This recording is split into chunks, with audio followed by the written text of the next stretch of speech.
शिर्डीमध्ये 3 दिवसीय रामनवमी उत्सवाला सुरुवात झालेली आहे। दरवर्षी राज्यभरातनं शेकडो पालख्या घेऊन साई भक्त पायी पायी शिर्डीमध्ये येतात। तसंच राज्यभरात येणाऱ्या साई भक्तांच्या सुविधांसाठी ठिकठिकाणी मांडव उभारण्यात आलेत आणि साई मंदिरावरती आकर्षक रोषणाई करण्यात आली आहे।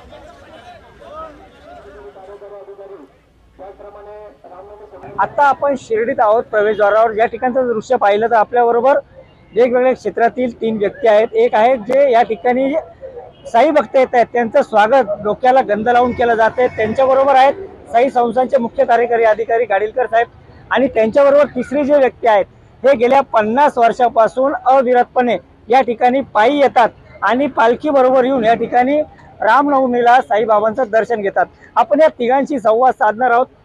डोक्याला गंध लावून भक्तांचं स्वागत करण्याची कल्पना कशी सुचली?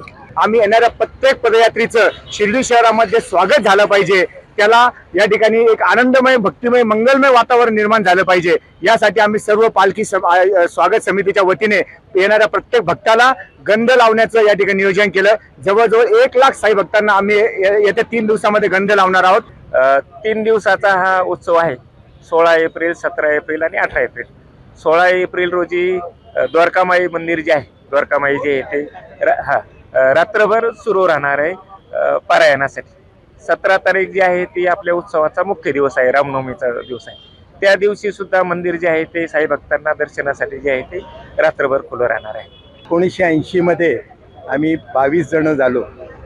त्यावेळी एक संकल्पना अशी हे झाली की शिर्डी माझे पंढरपूर आपण म्हणतो, त्याचप्रमाणे आळंदी ते पंढरपूर जसे वारकरी जातात तसंच आपणही काय हे करू नये, पालखी घेऊन शिर्डीला जायचं।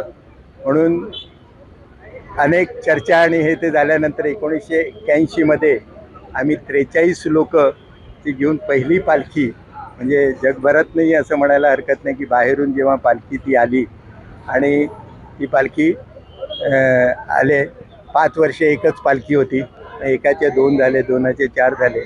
त्यामुळे आजपासून सुरू झालेल्या या उत्सवात आगामी 3 दिवस मोठी गर्दी साई भक्तांची शिर्डीत राहणार आहे आणि रामनवमी म्हणजे उद्या मुख्य दिवशी उत्सवाच्या रात्रभर मंदिर खुलं ठेवण्याचा निर्णय सुद्धा साईबाबा संस्थांनी घेतला आहे। नितीन ओझा, एबीपी माझा, शिर्डी। एबीपी माझा, उघडा डोळे बघा नीट।